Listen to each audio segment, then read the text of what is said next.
చేయడానికి ప్రజలు సిద్ధంగా ఉన్నారు. దానికి తగిన స్థాయిలో నాయకత్వం గ్రౌండ్ లెవెల్లో కనిపించట్లేదు. గ్రౌండ్ లెవెల్లో నాయకులు కనిపించకపోవడం వల్ల కాంగ్రెస్కి వ్యతిరేకమైనటువంటి బీజేపీ లేని చోట్లను బీఆర్ఎస్ని బలోపేతం చేస్తున్నారు వాళ్ళు. కాబట్టి ప్రత్యామ్నాయం వైపు చూస్తోంది తెలంగాణ సమాజం.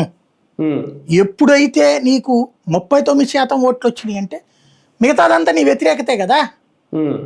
61% వ్యతిరేకత నీకు. ఇది ఆషామాషీనా?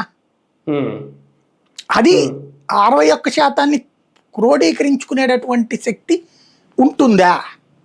దాని మీద డిపెండ్ అయ్యి ఉంది భవిష్యత్ తెలంగాణ రాజకీయం. అంటే ఈ రాజకీయాలు కనుక ఇవి కాస్తంత ముదిరితే బీజేపీ సెకండ్ ఆప్షన్ గా చూసే అవకాశం ఏమైనా ఉంటుందా ప్రజలు? వాస్తవంగా మొన్ననే సెకండ్ ఆప్షన్ గా చూశారు అసెంబ్లీ ఎలక్షన్ లో.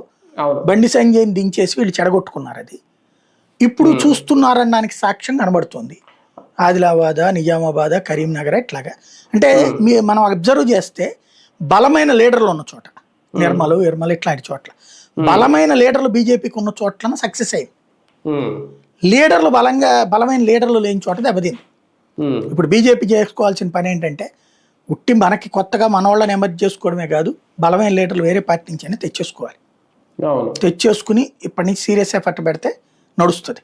ఒక రంగా బీజేపీకి కూడా ఇది ఒక పెద్ద ఎలర్ట్ బెల్. ఇది కూడా ఖచ్చితంగా మేము వేయడానికి సిద్ధంగా ఉన్నారా, మీరు వాడుకోవట్లేదు అని చెప్తున్నారు జనం.